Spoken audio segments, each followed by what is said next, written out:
I saw this definition many, many years ago, and I believe it with all of my heart. Happiness is growth.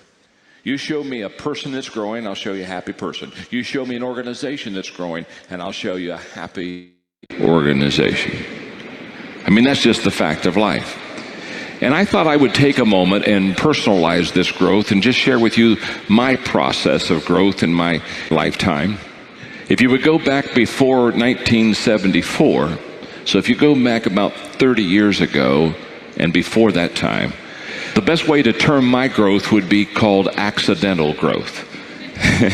And in other words, I didn't grow on purpose. I didn't even know I was supposed to grow on purpose, but I love people and I worked hard, and so there were things I learned. I kind of took it in snatches, but it was accidental type of growth.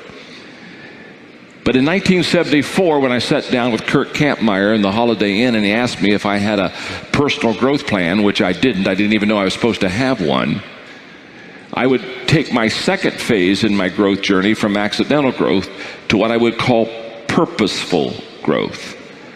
I realized that if I was going to really grow, I was going to have to grow on purpose.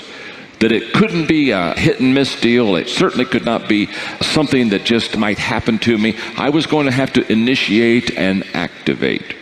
Well, it was within a couple of months after saying I'm going to be purposeful in my growth, I'm going to grow on purpose, that I went to phase 3, because all of a sudden I realized that the growth that I was going to have would be personal. It would be personal growth. It would have to be me growing. And I literally made my personal growth my personal mission. And in the next few years, I began to see what happened to me as I grew as a person. I began to change. My organization began to really grow. And I went from phase 3 to personal growth to phase 4, which I would call others growth. I began to be committed to helping other people grow until it would be from not only my personal growth was my personal mission, but your personal growth became my personal mission. And that's when I began writing books, and that's when I began teaching lessons, helping other people learn this wonderful growth journey also.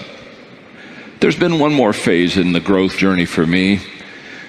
And that is when I turned 40, all of a sudden I realized that I was growing personally, and I was certainly teaching others and speaking at conferences, helping them.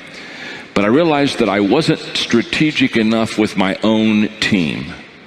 And it was at the age of 40 that the law of the inner circle, of the 21 irrefutable laws, which says those who are closest to you determine the level of your success. It was at that age that I said, I'm going to be committed to team growth. That I'm going to really count success, not what I do or what even others that I teach do, but what can the team do together? That's when I began to understand that teamwork makes the dream work. And I really became committed to what I call team growth.